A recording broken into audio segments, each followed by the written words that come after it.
On this episode of WarDocs, we speak with retired Navy Rear Admiral and Medical Service Corps Officer Terry J. Moulton. Admiral Moulton served as the Deputy Surgeon General of the Navy, as well as the Deputy Chief of the Bureau of Medicine and Surgery. Admiral Moulton talks about his deployment lessons learned aboard the USS Nimitz, as well as the experience of being in the Pentagon on 9/11 and providing on-site medical support.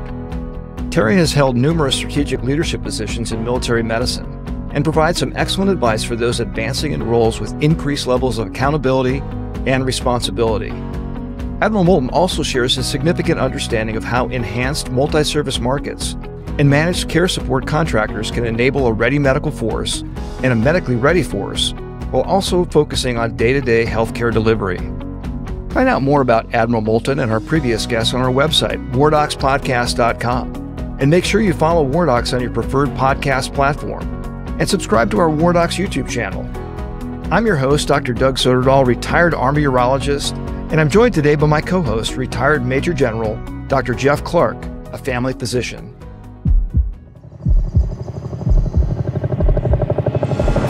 Welcome to WarDocs, the military medicine podcast. This show brings you a first-hand, behind-the-scenes look into the mission, unique opportunities, and deployed experiences of the entire military healthcare team.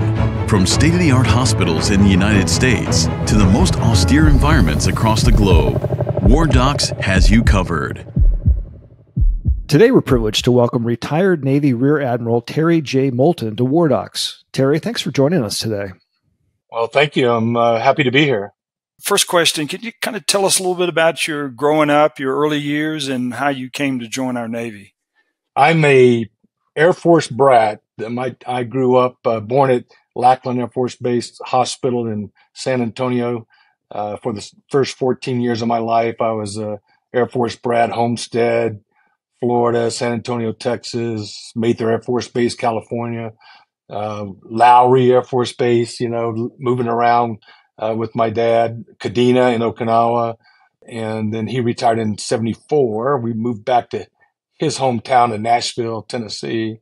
And I went to high school there. Then I went off to college. And after college, I said, I sort of missed that lifestyle. I missed the base exchange. Used to go to the movies for 35 cents. And I just enjoyed that lifestyle. I didn't realize I did. I told my dad, you will never catch me in the service. But after college, I just missed it.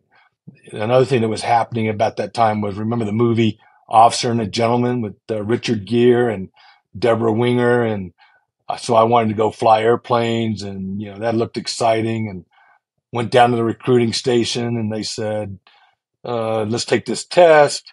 I didn't pass it. They said, come back in 6 months. And I go, hey, how about my career field, hospital administration? Do you have any openings there? And they said, well, we don't normally take people with bachelor's degrees, but we'll give you a shot. And then I got picked up, and off to Newport, Rhode Island I went. And I joined for 3 years and stayed 37. So let's talk about those first couple of assignments. What were your roles and responsibilities, and what did you learn from a leadership standpoint early in your career? So my first assignment was Naval Hospital, Philadelphia. And, I didn't get a selection. I didn't get a top 3 pick. They just said, welcome to Navy. You're going to Naval Hospital, Philadelphia. Never been to Philly.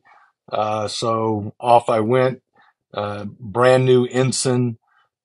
Finished officer indoctrination school, reported in, and was assigned to internal review. It didn't know the organization. Boy, was I green. And what happened was a bunch of MSCs, the senior medical service corps officers, and almost just the whole officer corps and the chiefs community, just took me under their wing and got me started in learning about the organization and what is a joint commission, what is an inspector general inspection. And I got involved in some collateral duties and began, learning about the organization. And about a year into it, they assigned me to the patient administration department, which was a lieutenant commander level job. And I was an ensign. So I had to learn a lot pretty fast. So, but in the Navy, you have a tendency to get a lot of responsibility early on. I learned a lot about mentorship and coaching. My director for administration's name was John Gallus. I always wanted to make him proud, and he was really good at not answering my questions, but posing them from a perspective of, what do you think? And, what's your options and how do you approach it? And things that you might consider. So really a good foundation. And I was there for about 2 years total.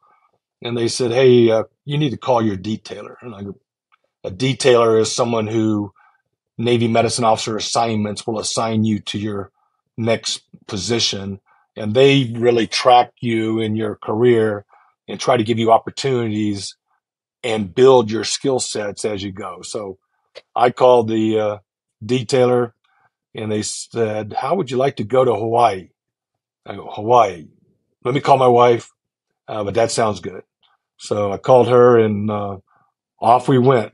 Navy Medical Clinic, Pearl Harbor, and got started there, was given some assignments, patient administration and manpower management, and lots of responsibility, good people to surround yourself with. And my dad had always told me, find a good chief. A chief will help you through. And as a young ensign and a JG, I had lots of good chiefs. I had one that I'm still in touch with today. Command Master Chief was Pruntus B. Lacey. He's retired and lives in Kentucky now. I think back on those days long ago where that chief's community or the Master Chief really makes sure that you don't step off the cliff and go in the wrong direction. So very, very good start in the military because of that leadership of the Medical Service Corps, the mentoring, the chief's community that take you under the wing. So I really feel blessed with that. And then through my career, I've tried to pay back that mentoring and coaching to the young people coming up. Yes, Terry, during Operation Shield Desert Storm, you deployed on the USS Nimitz. Can you tell us about that experience and how it shaped your view in general, but also about medical readiness? So as a young lieutenant, after those 2 assignments, I'm starting to make it to the lieutenant rank.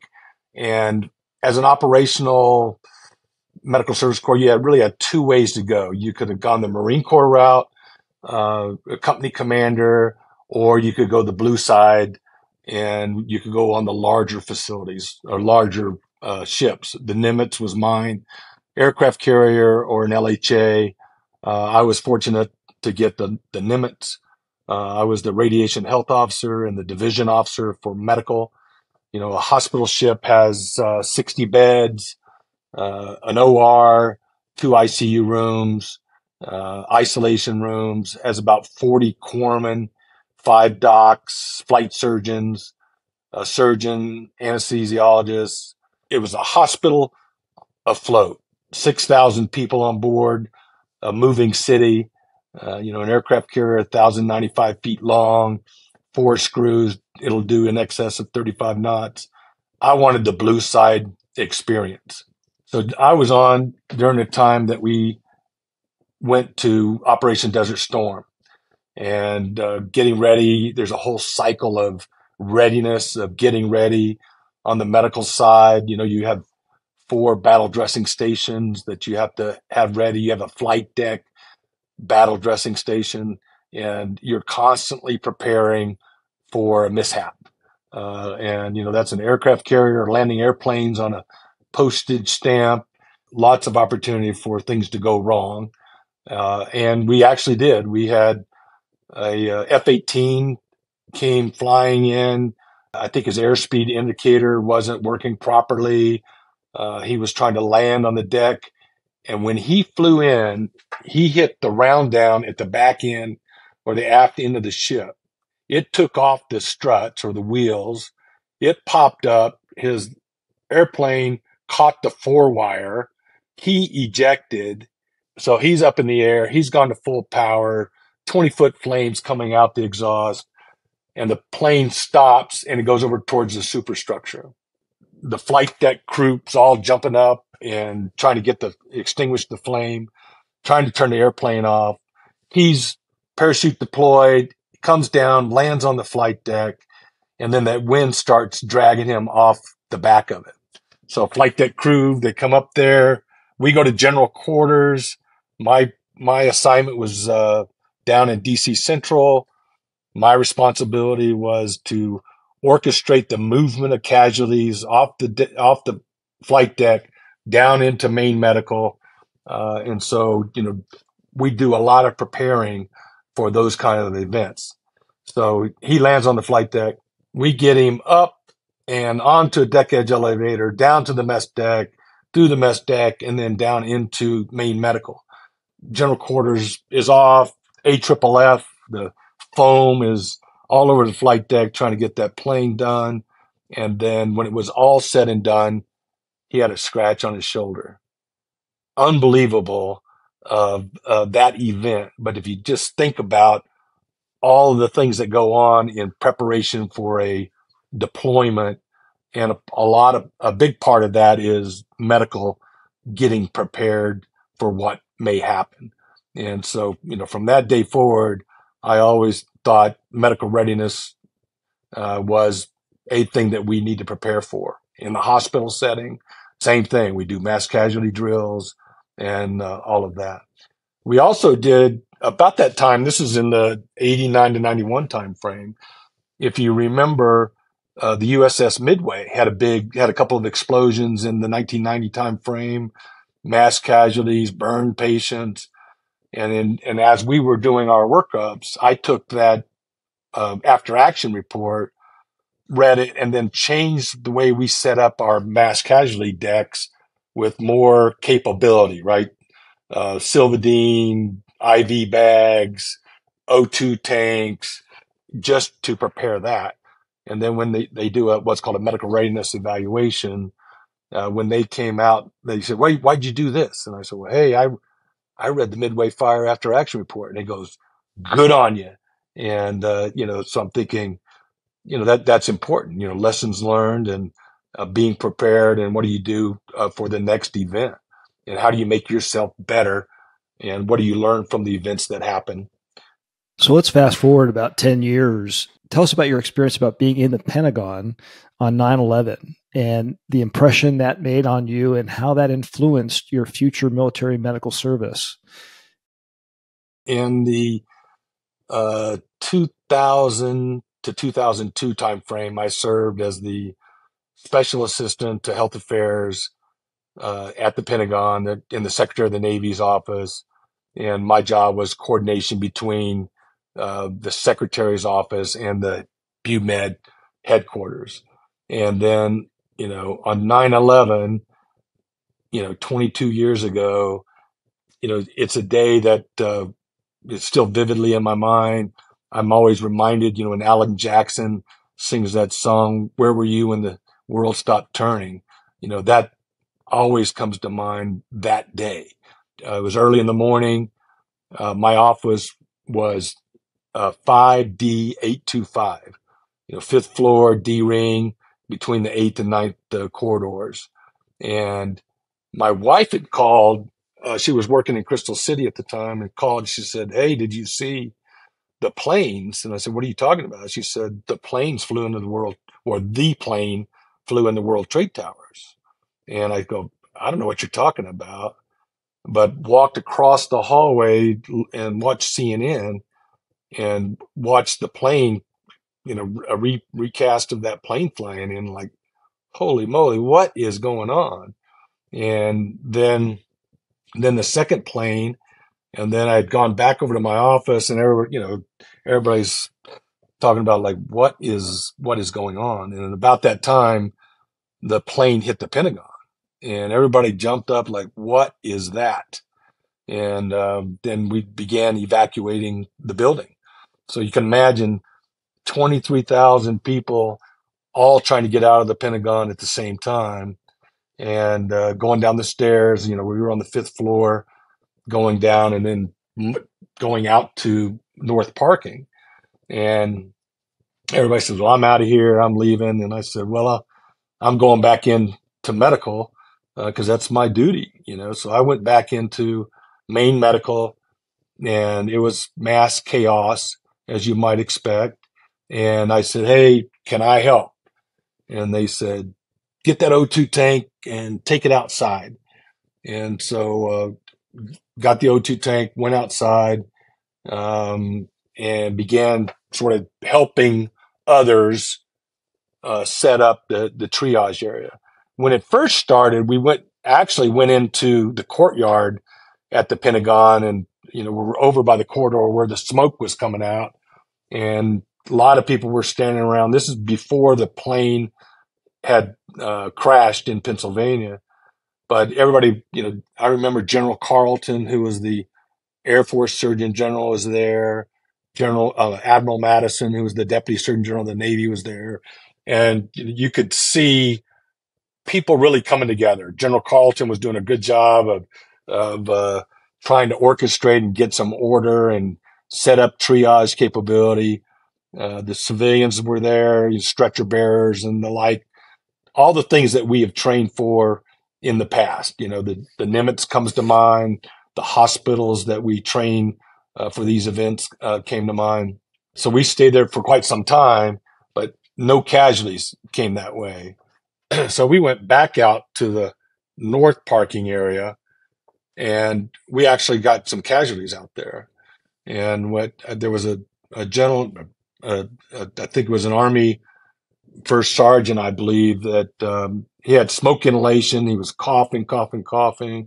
There was a burn patient that I thought was a mannequin. Really, just the first time I had seen that. And then there was a hip fracture. And so we had set up these triage areas. Some ambulances finally arrived over on that side, north parking side.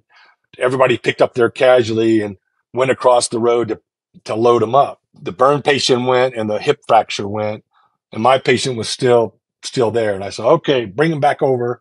Let's, keep him comfortable, or what are we going to do? There were no more ambulances coming over that I remember, right? So I said, hey, does somebody have a van or something? Can we take him to the hospital? And I think a major raised his hand and he goes, I got a van. I go, can we take him? And he goes, sure. So he got him. And then I asked for, I said, hey, is there a nurse? Can you go with them? And the nurse said, yeah, I'll go with them. So off they went. And then I think the team that was there went around to where on the side where the plane actually went in to the building. And at about that time, Fairfax County was arriving, beginning to set up the triage tents, red, yellow, green, the casualty boxes, and all that. And so I just volunteered to help pick up things and put things in position. So I stayed there till about 6:00 that evening, and nothing else was happening, no more casualties.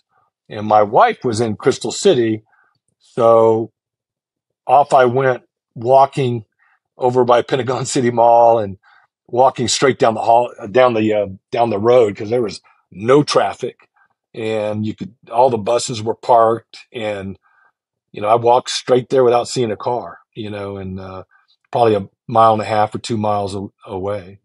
But the plume of smoke was still going, and that's a day I just never forget. Terry, you served in several command roles throughout your career. What would you say was one of your biggest leadership challenges, and how did you handle it?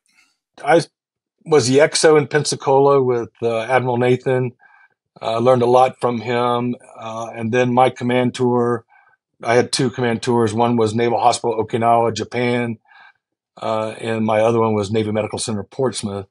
One of the leadership challenges I remember early on in my tour was I hadn't been at Okinawa very long, and I was hearing patient safety. And for a commanding officer, you hear those words, alert goes off, right? Patient safety, what do you mean?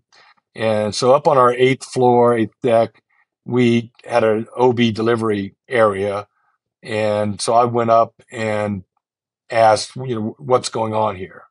And there was a lot of concern about safety for the patients, the mothers and the babies, and I said, okay, then, I met with the staff. I was up there about 7:00, changing shifts. So I got both shifts and just listened to them and what their concerns were. My XO went with me.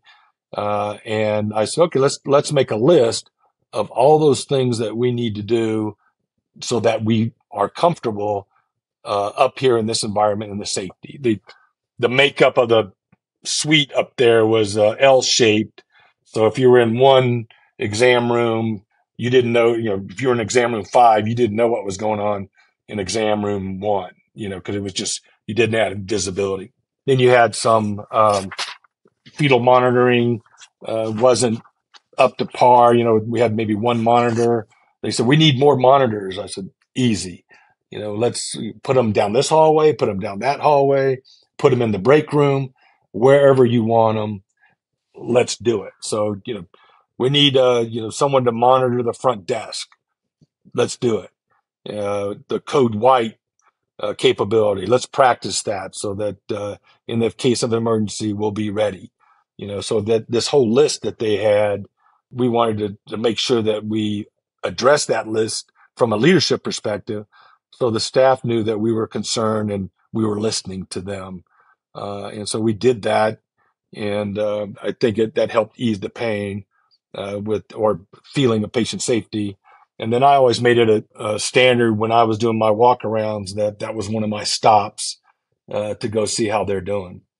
So from a leadership perspective, I paid a lot of attention to patient safety, quality, risk management, and always was attuned to any things like that might come up.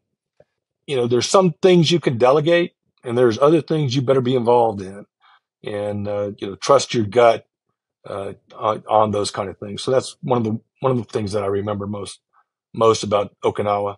Well, I will tell you one more, if you don't mind. Remember Fukushima and the nuclear accident and the tidal wave? So I was Okinawa then. That's the 2009 to 11 timeframe. We went into planning for the evacuation of U.S. citizens from mainland Japan, and we were one of these receiving sites. I knew that it was going to get a lot of visibility. And so we were doing our preparation.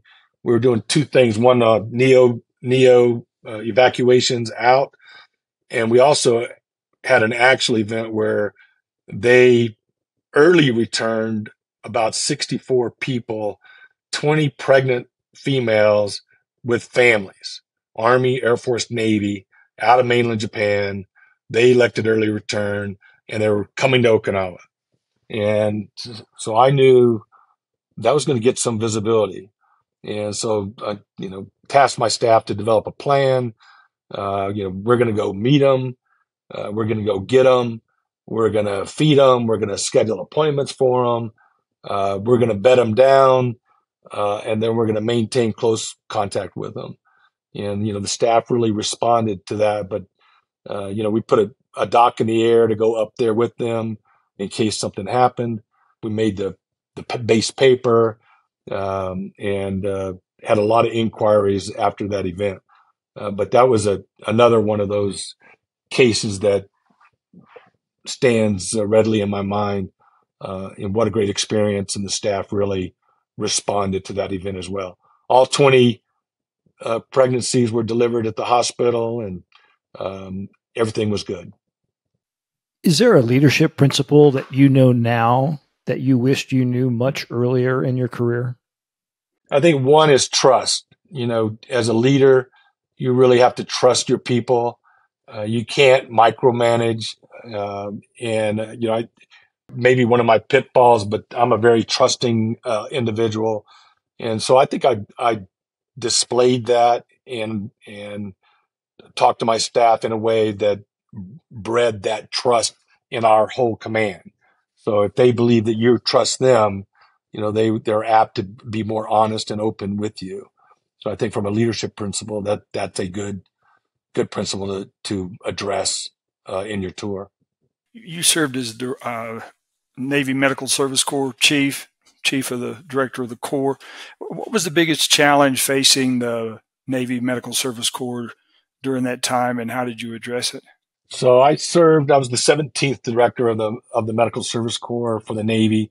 Medical Service Corps has 31 specialties, one corps, healthcare administrators, allied health professionals, all those specialties. And during my tenure, I think it was 2012 to 15, it was really a time the MHS is changing, and we're trying to move more towards consolidation.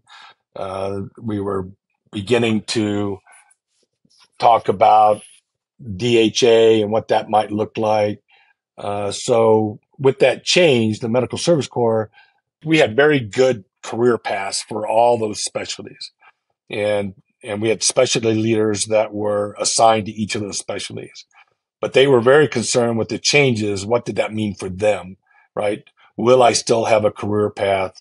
And later on, with the DHA and the Management Administration, which is 2018, even then, it came back around of, hey, will I have a career in the Navy? So I think each of the Corps chiefs would end up battling or trying to communicate and to help the staff in the Corps say it's going to be okay, right? We've been changing forever. We'll adapt, and it's going to be all right. It was always about performance, and we just had to continue to reiterate that. Promotion boards, always, when you did your retrospective on the promotion boards, it really was about performance. And you just had to make sure that your community understood that. But it was a great experience. I'm very proud to have been the Corps chief for my tenure. So one of the other interesting jobs that you held was that you were the director of the Tidewater Multi-Service Market Office. And that's dealing with military treatment facilities commanded by each of the three services. Tell us a little bit about your leadership approach and style when you're working with those different cultures, and are any of those lessons applicable today with the DHA? Yeah, my multi-service market experience goes way back to 2002 to 2005. And as you remember, we used to have 12 lead agents, and we downsized the lead agents way back when to multi-service markets, right? And I was at Madigan, Region 11, General Farmer, General Dunn. They became a multi-service market. So the lead agent had to downside. We went from 55 people to 12 people. It was about coordination on the direct care side and getting everybody moving in the same direction. So that was, a beginning. Never shall I see a multi-service market again. Fast forward to 2014, 15, I become the Tidewater E-MISM, the enhanced multi-service market. So an evolution of the multi-service market phase occurs. I become the lead, and my approach with that was, I really didn't need to be the leader with direct authority. What I believed was unity of effort, and all three of us should have, and I tried to build, the common vision of where we're going. And so I didn't have to tell you where to go. You were signing up to be a part of that, and you would have a part of those activities to make it successful.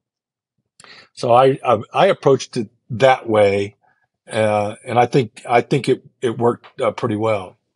And even later, I became the E-MISM leadership chair underneath the MHS governance structure, and that my approach with that was the same, was that unity of effort. Here's what our headquarters wants us to do. Here's what the Assistant Secretary of Defense and Health Affairs Dr. Woodson is trying to get us to do. So how do we go about getting after it, right? And if you remember, we used to have the MHS metrics, and I tried to get us aligned so that we would attack those. And I was trying to get the Tidewater multi-service market to be number one, but it was a unit of effort for everybody. And then alignment with what the MHS needed us to do was another area that I was trying to approach or push forward.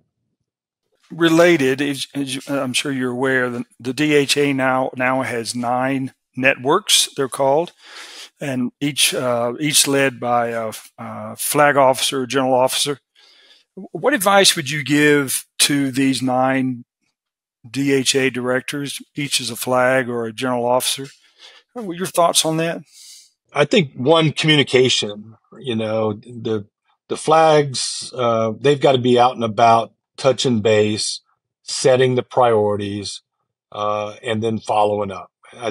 When I was the EMISM guy in Tidewater, some of the feedback I got from my commanding officers were that they appreciated, I used to do memos, setting direction, but they appreciated knowing what was important and what I wanted them to execute. And I think, I haven't forgotten that. And so if I would go to the 9 network directors now, that would be one thing I would say is make sure they understand what the direction is and what you want to go achieve. Don't let them fend for themselves. Get them aligned for the MHS and go forth and do. What advice would you give the MTF directors that fall under these networks? Sort of the same thing. I mean, your staff is saying DHA on the Navy side. We have these NMRTCs, Navy Medical Readiness Training Commands. I'm assigned to the hospital. What does that mean for me? The Army has the Medical Readiness Commands, and they send the staff over to the hospital. We need to understand, the MTF directors needs to help the staff understand, hey, this is why we're here, right? Our job is to integrate readiness. Our job is to be ready, and we're using the MTF to make us ready. And then on the other side, we're here for that healthcare delivery, which helps us in that readiness mission. But, think about what hat you're wearing and be able to communicate that, right? The MTF directors now they're dual-hatted, right? They work for their service on the readiness piece, and they work for the DHA on the MTF director piece. And there's Title 10 responsibilities that go on with that. And early on, it was, hey, as we're trying to figure out how does this work together, one of the things I tried to stress to the MTF or the COs and the MTF directors is, hey, what hat are you wearing when you're taking action on certain things, right? There's base responsibilities, there's MTF responsibilities, there's service responsibilities. So we need to figure out, all of us need to figure out how are we going to work that going forward. We need to understand what our roles and responsibilities are and who we're reporting to. One example I give is at one of our commands, an airplane ran off the runway. And so the question is, what hat are you wearing when you're responding to that, right? The first part, that's on a base, and then the second part, that's on you're in the MTF and you're responding from an emergency perspective to the DHA. So you really have to figure out which hat you're wearing, or you could just blast all the information to everybody. But then I don't think that helps us figure out what the roles and responsibilities are for the different hats that you're wearing. So it was a good experience. We're still learning that for the DHA. The services need to learn how do we work together. And I think there's opportunity for us to continue. Well, we are continuing that journey. So how would you counsel somebody who is in leadership position and they have different hats if there is a conflict in priorities between the hats that they're wearing? How does one resolve that? we need to understand what those conflicts are, right? Early on, I remember there was 13 functions that were service responsibilities versus what DHA was going to do. I think that list, Jeff, you may remember, that list expanded, and it was really about trying to get to a point where do we draw the line? And it's not a hard line, but you got to understand whose responsibility and accountability goes with what function, right? Active duty care, is active duty care a service function, or is active duty care a DHA function? And how do we work those things out? And then if at an MTF director, we need you to raise those issues up the chain so that we could help resolve that. And and the MHS was set up to do that with the structure, with the SMAC, the MOG, the MBOG, and the BOG. I think the business group, the operations group. Those were the areas where we wanted them to raise those issues so that we can get those things resolved. So you currently serve as the Tri-West Senior Advisor to the President and CEO and TRICARE Program Officer. What are the challenges and opportunities as DHA transitions to the next TRICARE contracts? First, I'm very proud to be part of the Tri-West team, the managed care support contractor. My boss sets a great vision for us on we are here to serve, and may the work that we do honor those that we're privileged to serve, right? And we'll do whatever it takes to support the MTFs and the DHA in taking, delivering the KSAs, the knowledge, skills, and abilities, delivering care to the beneficiaries. So we're very pleased to be doing that. As we go forward, I want to make sure that the services, DHA, understand that that's our vision of support. I think the contract requirements are different, a little bit different than they were from the previous contract.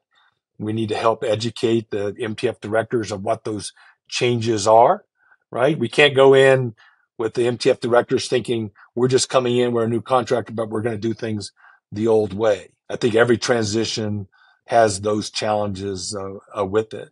And then if you think about our population that we have in the services, they're very young, lots of deliveries. We need to help educate those beneficiaries out there of what the health plan is all about and how to work inside that health plan. And then, one of the challenges that I see is making sure that we deliver access for our beneficiaries, right? Never shall we forget access for our beneficiaries because they expect it, and we want to deliver that. You've addressed some of this, but I'd like to give you a chance to expound a little bit on. So as a managed care support contractor, Tri-West is an example, how can you best serve as part of an integrated system of readiness and health? And I'll ask you to speak specifically to Ready Medical Force. When I was on active duty, I was part of the team with all the India A-17 changes, and India A-17 had Article 725, and guess what that was? KSAs, knowledge, skills, and abilities. And so when I was on active duty, it's like, how are we going to prove that we're ready? And, a lot of work was done on the KSAs, looking at our surgeons, looking at the different specialties, and what are those kind of reps and sets and skills do you need so that you can generate enough work so that you're ready, so that when you do go downrange, it's not the first time that you see that kind of injury, and that you're capable and quickly able to go in and take care of it. I think that was part of the criticism of Iraq, was that we weren't quite ready at the beginning. At the end, we were 98 survival rate. Part of that was changing how we did things, but a lot of that was getting the skills for those amputations and the gut wounds and the blast injuries and those kind of things. So as our contract, they've built in those KSA work. And one of the things that our job is to support the MTFs in getting those KSAs. So early on, we'll be asking them, how do we help you? What are those KSAs you're going to deliver in-house? And what are those KSAs that you need us to go out into the network and establish relationships so that you can get those reps and sets that you need? We're organizing to do that. That'll be part of my role. And I'm looking forward to learning, how far along the services have come in getting to that point. And I really want to be able to track and report back to the MTF. Here's what's out in the field, and here's how we can best support you on the MTF side for that medical ready force. So a lot of those ready medical force metrics were developed during operations in Afghanistan and Iraq. And now we're looking at things going on in Ukraine with Russia, and it may be a completely different paradigm of what we're facing in the future. From your perspective, being in uniform and what you're doing now with military health, is there anything that we could be doing now to be better prepared for a different war that we may face in the next year or 10 years or whenever? Yeah, I think we're doing the right thing. I think we're getting back to taking a look at our structure, the smaller, more agile units to be able to move around in theater. What is the patient evacuation routes, and how do we do that in the future state? We learn from each war, different casualties. We need to be able to predict what those things might happen in the future. What were those lessons learned from Afghanistan that we better be prepared for? The chemical, biological threat, where are we at with that? Are we prepared for that? We're not evacuating from theater to Walter Reed next time, right? And we need to accept that and be prepared to hold casualties in theater longer. We haven't done that in a long, long time, but I think the right people are in place, and they're looking at it from that perspective. For the Navy, distributed maritime operations, long range. We've got a new a hospital ship that's going to. It's not a big hospital ship, but and I can't remember the name offhand, but it will be able to move patients and do wartime surgery at sea, and that's a new way of doing casualty receiving and things in our future state. So I think we're on the right track with that, but we need to be open and explore that full range of things that might occur in the future conflict. Sort of a combined question here. What do you miss most about serving in uniform? And if you could also tie that into, if you were talking to a young Terry Moulton before you decided to join, what would you tell that individual about why they might want to consider doing what you had the opportunity to do? Well, I think, first of all, it's a great life. I've enjoyed wearing the uniform. I wish I never took off the uniform. But it's a young man's game, and I'm a little older than I was before. But just think, and I say this when I talk to people, the opportunities that you have in the military are limitless, right? You, as a young medical service corps officer, for example, you get a lot of responsibility early on. You learn a lot. We do a lot of training for you. There are great experiences. You get to live all over the world. It's a fantastic lifestyle, and I wish more people realized that. When the history books are written 50 to 100 years from now, what would you want your legacy to be recorded as your time in Navy and federal and military healthcare? Well, I think one, thinking, Terry Moulton, that was a great naval officer. And secondly, he was a great or good medical service corps officer. And He really cared about people. He cared about the Navy. He wanted to do the right thing for all involved. He was a servant leader, and it was one of our great leaders of Navy medicine when it's all said and done. A lot of people said, I had a lot of great mentors in my career, all the way up, and still have mentors. And I would like to be remembered as well for being a great mentor to so many as they came up in their career. Well, we've been speaking with Rear Admiral Terry Moulton on WarDocs podcast. Terry, thanks again for sharing your experiences and insights with us. And thank you for your service to this nation. Well, thank you very much. And thank you for the invite to be on WarDocs. And I really appreciate it. Thank you for listening to WarDocs. We sure hope you enjoyed it. WarDocs is a nonprofit organization supported by donations from listeners like you. Please follow and subscribe to our show on whatever platform you consume your podcasts, and rate and review this episode, and share the show with your contacts on social media. Find out more information about our show, our guests, and how to become a member of Team WarDocs on WarDocsPodcast.com. Thank you for your support. If you like war stories and medical drama, WarDocs has you covered. Spread the word.